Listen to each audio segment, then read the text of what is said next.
छेड़खानी का विरोध करने पर दोस्त की पत्नी बेटी को लगाई आग।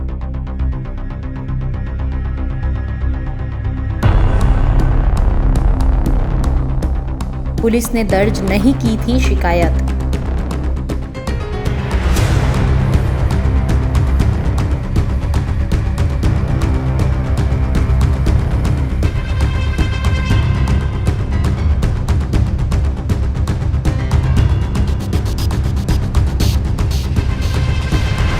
बिहार के अरवल जिले में छेड़खानी के विरोध में उतरी एक महिला को उसकी बेटी सहित जिंदा जला दिया। जानकारी के मुताबिक नंद कुमार महतो नाम के शख्स ने अपनी ही गांव के दोस्त की पत्नी और बेटी को इसीलिए जिंदा जला दिया कि वो आरोपी द्वारा की गई छेड़खानी की शिकायत को पुलिस के पास लेकर पहुंची थी। आरोपी नंद कुमार महतो की नज़र सुमन देवी उम्र 32 वर्षीय की महिला पर थी और वो पहले भी कई बार उसके साथ छेड़खानी कर चुका था। सोमवार की रात शराब के नशे में वो घर में घुस गया, दुष्कर्म का प्रयास किया। जानकारी के मुताबिक आरोपी पीड़िता ने इसका विरोध किया और उसे घर से बाहर कर दिया। आरोपी ने उसे बाद में देख लेने की धमकी देकर वहां से चला गया। रात के करीबन 11 बजे वो फिर वहां लौटा और घर में आग लगा दी, जिससे माँ बेटी दोनों झुलस गई। सुमन देवी और उसकी बेटी राधिका को सदर अस्पताल अरवल ले जाया गया, जहां से डॉक्टरों ने उन्हें PMCH पटना रेफर कर दिया, लेकिन रास्ते में ही उसकी मौत हो गई। बेटी की हालत गंभीर बनी है। चकिया गांव में ये आरती देवी पति अंजित पासवान और सुमन देवी पति रामजीत पासवान, ये दोनों रहते थे, जिसमें से पिछले 8 दिनों से घर में कोई पुरुष सदस्य नहीं था।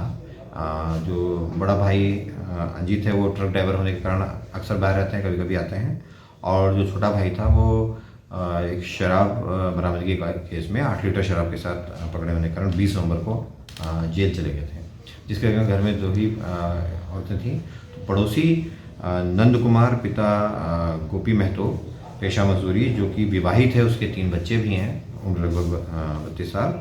वो इसकी जो मृतिका है इसकी जेठानी के साथ उसने छेड़छाड़ करना चाहा, हाथ पकड़ा और जिसका उसने विरोध किया, इस पर वो भाग गया।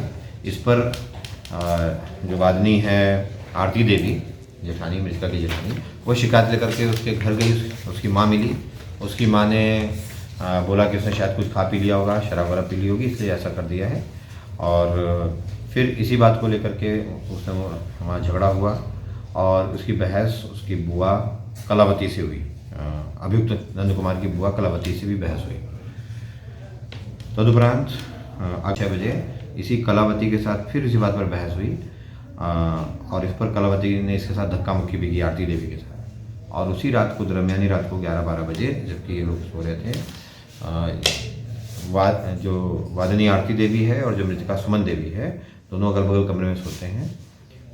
संयोग से जिस कमरे में वादनी सोई थी वह सेफ था और जो बगल का कमरा था उसके आगे फूस की झोपड़ी थी, जिसमें रात को आग लगा दी गई। किसी ने आग लगाते देखा नहीं अभियुक्तों को, किंतु आवेदन में नंद कुमार और उसकी बुआ कलावती का नाम दिया गया है, जिसमें से मुख्य अभियुक्त नंद कुमार को गिरफ्तार कर लिया गया है। आग के कारण, झुलसने के कारण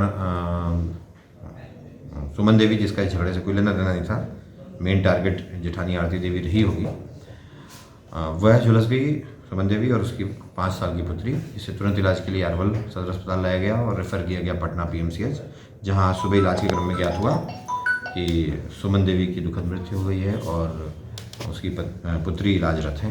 गौरतलब है कि दोपहर में जब पीड़िता शिकायत लेकर थाने पहुंची तो पुलिस ने उसे ये कहकर लौटा दिया था कि शिकायत लिखित में दे, पंचायत बुलाए और उसमें खुद शामिल हो जाए।